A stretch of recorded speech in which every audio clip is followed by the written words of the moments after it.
All right, we're bringing back our gift or trap segment where we're going to ask Kenny about certain games on the slate for week 9 and if these spreads are gifts or traps. Some of these lines are a little bit fishy. First one I'm going to throw at you, Kenny, the Raiders at the Jags. The Raiders are coming off a shutout loss against the Saints last week. The Jaguars are returning to the States and looking for a win after losing in London against the Broncos, which that was a wild game. Gift or trap? Listen, when you're losing to the Broncos, that's when you know the team's in bad shape. Well, yeah, when Russell Wilson actually looks good, this season, it's like, all right, we need a bounce back. Yeah, the defense has to be brutal to make that Broncos offense look good because they have looked terrible in every game they've played so far. And then you got the Raiders who, like you said, coming off that shutout loss, they've looked really, really bad as well. I like the Raiders here. I like this spot a lot for them. You and I have talked about it in previous shows where when those teams play in London and then they don't take the bye week the following week, they typically struggle on the defensive side of the ball. The Jaguars defense, after the first couple weeks, they've looked terrible. They're one of the worst defenses in the league. And, you look at the Raiders, they got shut out last game, but prior to that, their offense was putting up points. The record doesn't indicate it, but the offense was scoring. They were translating to seeing some success on the field. So, yeah, I like the Raiders here in this spot a lot. I think the offense will bounce back, and I think Derek Carr, Devontae Adams, and, Jacobs, those guys are going to get some points for the Raiders here. I agree with you. And looking at the team totals, because one of the things that I have been following this year are the team totals coming off of that London game without a bye. So if you look at the Jags right now, their total points is at 23.5. I think they're going to struggle to get that for sure. But even if you look at the, let's see, Raiders total points, over 24.5 is at plus 100 for the Raiders. I like that. Yeah, that it moved up a little. I think it was at 23.5. So yeah, I even at the new line, the 24.5, because obviously 24 to 23.5 is a big difference when you consider the field goal. You need an extra touchdown. True. But yeah, I still think they'll hit this number. I think they'll put up at least 28 points in this game, which they were doing prior to getting shut out last week. All right, let's get it. All right, next up, we've got the Vikings at the Commanders. Both teams are coming off big wins from week 8. Vikings minus 170 on the money line. Spread, Vikings minus 3. Over under 43.5. What are you thinking here? Gift or trap? This is a trap. Ooh. Yeah, the Vikings, they look like a sexy pick here. Kirk Cousins is balling out. He's got Jefferson. He's got Dalvin Cook. They make a steal of a trade getting TJ Hawkinson for another weapon for that offense. And I just think this line is too low. FedEx Field's going to be buzzing. The fans have been clamoring for Snyder to finally sell the team. And reports come out, it looks like he's finally going to let the team go. Yeah, because he's being investigated. It's like every time there's a big investigation that comes, he's always like, I will never do this. And then the investigation comes. He's like, okay, fine. And that's, you're under federal investigation at this point. So yeah, sell the team you should have, whatever. That's neither here nor there. Let's get back to this. Yeah, I am curious to see because he did say a couple weeks ago, he had some dirt on some of these guys, Goodell, some of the owners that could blow up the league.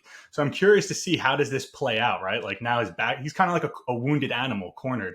Where as the league turns, it's a soap opera. Yeah, it's literally a soap opera. But yeah, so we got Snyder selling the team. Kirk Cousins making his return to FedEx Field, where he actually was not that great against the spread. Kirk Cousins, 15-28-1 against the spread, following a straight up win since 2017. He's actually, pretty bad. He's the least profitable quarterback in the NFL during that time. And Ron Rivera, he's just, we saw it when the year he had cancer or leukemia, whichever one it was, and he rallied the troops around him, right? He's very good at that. Following a straight up win as an underdog, Ron Rivera teams are 24-9 against the spread. They, got that win as a dog last week. So here we find him again, short home dog. I like him here at +3. All right, the Vikings are a trap. Take the Commanders +3. Finally, we're going to take a look at the Packers against the Lions. Could Aaron Rodgers bounce back in this game after a tough primetime loss? Can Jared Goff snap the Lions' losing streak? I mean, both of these statements are just hilarious to me. What do you think? Gift or trap? If we look at the lines, Packers minus 190 on the money line, 3.5 on the spread, over under 49.5.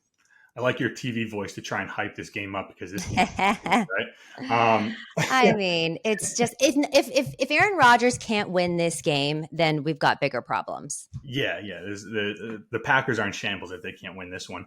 This would typically, I would say, would be a trap. The Lions are the Lions. The Packers are the Packers. They have Aaron Rodgers. The short line, 3.5. Typically, I would side with the Lions here, but not so fast. I'm going to take the Packers here on the 3.5. I would like this line better if it was -3. I would feel Yeah. better. 3 in the hook is always sketchy.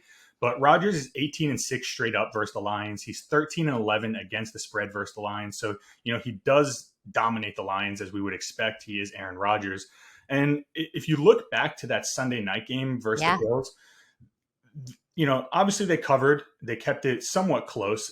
But in the second half, what really stood out to me is just the connection between him and his receivers. There was a couple plays where even the play-by-play announcers were talking about it, where in the weeks leading up to that, his receivers were kind of just running into the defenders, running into coverage.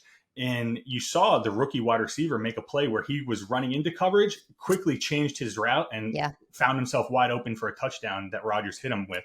And those are things we usually would see Devontae Adams do very well in years past. And, this year he lost his best weapon. It was going to take time. There was going to be an adjustment period. So I really like what I saw in the second half. And I think the Packers will actually start to build on that. So I like the Packers here to get it done, to cover that 3.5.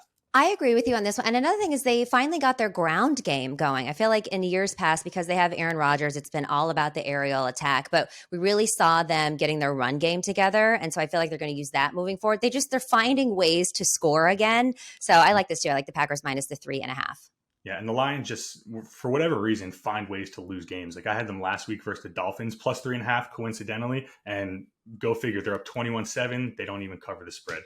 I was talking to Danny earlier this week about this. So many people were so high on the Lions over their season win total, and I was not. And, it's like we watched them on Hard Knocks. Everybody loves Dan Campbell, but the Lions are going to lion, and you still have Jared Goff. See, I don't even know his name. Jared Goff as your quarterback. So kind of looks get what like you get. Jeff Goff. I know. I mean, you know what? If he loses this game again, if they go down another loss, then maybe we change his name to Jeff. He doesn't even deserve to be a Jared.